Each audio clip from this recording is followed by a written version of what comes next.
Friends, welcome back to our channel. So చాలా మంది నన్ను ఎస్ఐపి 5000 కడితే 5 ఇయర్స్కి ఎంత వస్తుంది, 10 ఇయర్స్కి ఎంత వస్తుంది, 15 ఇయర్స్కి ఎంత వస్తుంది, అలాగే 20 ఇయర్స్కి ఎంత వస్తుంది అని అడుగుతున్నారు. ఇంకొంతమంది 10,000 కడితే 5 ఇయర్స్కి ఎంత వస్తుంది, 15, 20, 25, 30 ఇలా అడుగుతున్నారు. అట్లాగే కొంతమంది 15K కడదాం అనుకున్నారు సిప్, కొంతమంది 20K కడదాం అనుకున్నారు. ఈ వీడియో ద్వారా వాళ్ళకి ఒకే ఒక సొల్యూషన్ ఇంత రాబోతుంది ఫ్యూచర్లో. వాళ్ళు ఎంత కట్టకుండా వెళ్తే యావరేజ్, వాళ్ళ ఫ్యూచర్కి యావరేజ్ ఎంత రాబోతుందో చెప్పబోతున్నాను. ఇది నేను సెబీ రూల్స్ ప్రకారం 12% ఇల్లస్ట్రేషన్ రిటర్న్, అంటే only 12% expected rate of return తీసుకుంటున్నాను. ఇవన్నీ ఇల్లస్ట్రేషన్ రిటర్న్స్.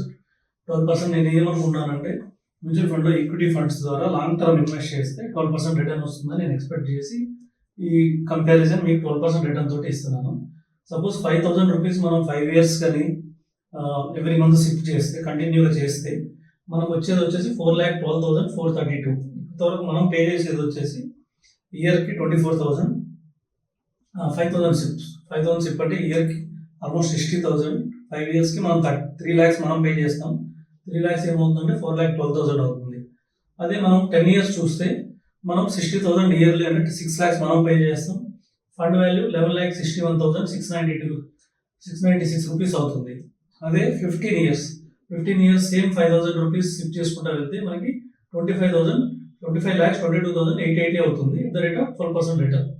అదే ఎవరైతే 20 ఇయర్స్ యంగ్గా స్టార్ట్ చేసిన వాళ్ళు షిఫ్ట్ స్టార్ట్ చేసిన 20 ఇయర్స్ ఉంటే వాళ్ళకి అప్రాక్సిమేట్లీ 50 lakhs వస్తుంది. అదే 25 ఇయర్స్ ఉంటే అప్రాక్సిమేట్లీ 95 lakhs వస్తుంది. అదే 30 ఇయర్స్ ఉంటే వాళ్ళకి అప్రాక్సిమేట్గా 1,76 lakhs వస్తుంది. సో ఇదే క్యాలిక్యులేషన్ మనం ఇప్పుడు 10,000 చూద్దాం. 10K shift. సో ఇదే 10K షిఫ్ట్ చేస్తే మనకి ఎంత వస్తుందంటే 5 ఇయర్స్కి దీనికి ఆల్మోస్ట్ డబుల్ వస్తుంది. ఇక్కడ 5,000కి 4,12,000 వచ్చింది కాబట్టి ఇక్కడ మనకి 8,24,000 వస్తుంది అప్రాక్సిమేట్లీ. సో 8,24,000 మనకి ఇక్కడ రిటర్న్ వచ్చే అవకాశం ఉంది. సో 8,24,000 మనం ఎక్స్పెక్ట్ చేయొచ్చు. ఏది 5 lakhs. అదే సపోజ్ మనం 10 ఇయర్స్ తర్వాత వస్తుంది ఎగ్జాక్ట్లీ దీనికి డబల్. సో మనం ఈ వాల్యూకి డబల్ చేసుకుంటూ వెళ్ళడం, ఎందుకంటే ఇక్కడ సిప్ వాల్యూ పెరిగింది కాబట్టి ఇక్కడ 10Kకి డబల్ చేసుకుంటూ వెళ్ళడమే. మనకి 10 ఇయర్స్ తర్వాత 11,61 అంటే ఆల్మోస్ట్ 23 lakhs. అలాగే 25 lakhs ఆల్మోస్ట్ 50 lakhs. ఇక్కడ 50 lakhs ఉంది 20 ఇయర్స్కి. అదే మనకి ఇక్కడ 1 CR అవుతుంది 10,000 పెడితే.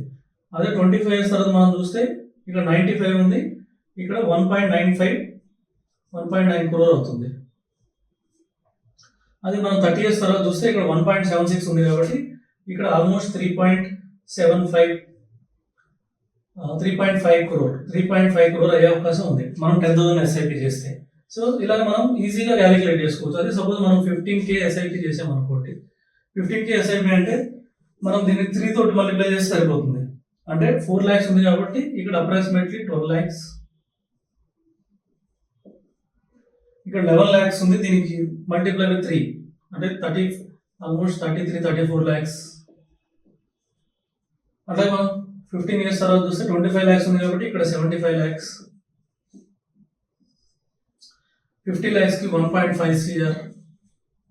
సో 95కి ఆల్మోస్ట్ 3 crores.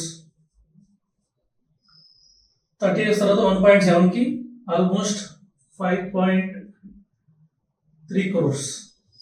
సో ఈ విధంగా మనం ఈజీ క్యాలిక్యులేట్ చేసుకోవచ్చు. సపోజ్ ఇదే మనకి 20K తీసుకుందాం. 20K తీసుకుంటే మనకి ఇక్కడ 10Kకి వచ్చిన దానికి సింపుల్ డబుల్ వస్తుంది. సో ఇక్కడ 8K వచ్చింది, 8 lakhs వచ్చింది కాబట్టి ఇక్కడ 16 lakhs. ఇక్కడ 23 వచ్చింది కాబట్టి ఇక్కడ 46 lakhs. ఇంకొద్దిగా ఎక్కువే వస్తుంది ఎందుకంటే నేను నెక్స్ట్ ఇవి క్యాలిక్యులేట్ చేయట్లేదు. అప్రాక్సిమేట్గా సో 25 lakhs అంటే 50 తీసుకున్నాను. సో ఇవి కూడా 4 times అయితే ఇవి కూడా పెరుగుతాయి. సరే అప్రాక్సిమేట్గా మనం తీసుకున్నా కూడా 50 lakhsకి డబల్ అంటే 1 CR వస్తుంది. అంటే మనం 20,000 ఎస్ఐపి 15 ఇయర్స్ చేస్తే 12% రేట్ ఆఫ్ రిటర్న్లో 1 CR వస్తుంది. నెక్స్ట్ వచ్చేసి మనకి 1 crore ఇక్కడ 2 crore. సో 1.9 అంటే అప్రాక్సిమేట్ 2 crore తీసుకుంటే ఇక్కడ 4 crore. 3.5 అంటే అప్రాక్సిమేట్లీ ఇక్కడ 7 CR వస్తుంది. సో ఈ విధంగా మనం ఇది సింపుల్ క్యాలిక్యులేషన్. మరి ఇది ఒకటి గుర్తుపెట్టుకుంటే ఇవన్నీ మనకి ఈజీగా గుర్తుంటాయి. ఇక గుర్తుపెట్టుకోవాల్సింది ఏంటంటే 5,000 ఎస్ఐపి చేస్తే మనం ఇక్కడ 5 ఇయర్స్ తర్వాత 4.12 lakhs వస్తుంది. అదే 10 ఇయర్స్ తర్వాత 11 lakhs వస్తుంది. 15 ఇయర్స్ తర్వాత 25 lakhs వస్తుంది. 20 years తర్వాత 50 lakhs వస్తుంది, 25 years తర్వాత 1 crore, 30 years తర్వాత అప్రాక్సిమేట్లీ 1.75 crore. ఇట్లా మనం ఈ వాల్యూస్ ఒకటి ఇది గుర్తుపెట్టుకుంటే ఇంకా రిమైనింగ్ అన్ని సింపుల్ గా ఉంటాయి. మనం 10,000 షిఫ్ట్ చేసే పని దీనికి డబుల్ వస్తుంది, మనం 15,000 షిఫ్ట్ చేస్తే దీనికి 3 times వస్తుంది. సో మనం 20,000 షిఫ్ట్ చేస్తే ఈ అమౌంట్ కి 4 times వస్తుంది. సో ఈ విధంగా మనం క్యాలిక్యులేట్ చేసుకుంటే సో మనకి ఎంత వస్తుంది అనేది ఒక ఐడియా ఉంటుంది. ఎందుకంటే అందరు సింపుల్ చేస్తున్నారు కానీ ఫ్యూచర్ లో ఎంత వస్తుందో గోల్ ప్రకారం చాలా మంది చేయట్లేదు. సో వాళ్ళ కోసం క్లారిటీ కోసం మీకు ఫ్యూచర్ లో ఎంత రాబోతుంది అది క్లారిటీ ఉంటే మీరు అమౌంట్ వచ్చిన తర్వాత క్లియర్ ఆ గోల్ ప్రకారం ఇన్వెస్ట్ చేస్తారని నేను ఈ వీడియో చేయడం జరిగింది. సో ఇది ఒక సింపుల్ డ్రాఫ్ట్ క్యాలిక్యులేషన్. సో ఇది ఒకసారి మీరు ఫాలో అవ్వచ్చు. ఇంకా డౌట్స్ ఉన్న వాళ్ళు ఎనీ టైం నా నెంబర్ డిస్ప్లే అవుతుంది. సో మీరు ఎనీ టైం కాల్ చేయొచ్చు. మీకు ఎంత సిప్ కడితే మీకు ఎగ్జాక్ట్ ఎంత వస్తుంది. దీంతో పాటు స్టెప్అప్స్ ఎస్ఐపి అని ఉంది. అంటే ఎవ్రీ ఇయర్ 10% 5% మనం ఎస్ఐపి ఇంక్రీజ్ చేసుకుంటా వెళ్తే ఎంత వస్తుంది అనేది కూడా మీకు కంప్లీట్ క్యాలిక్యులేషన్ కూడా జరుగుతుంది. Thank you.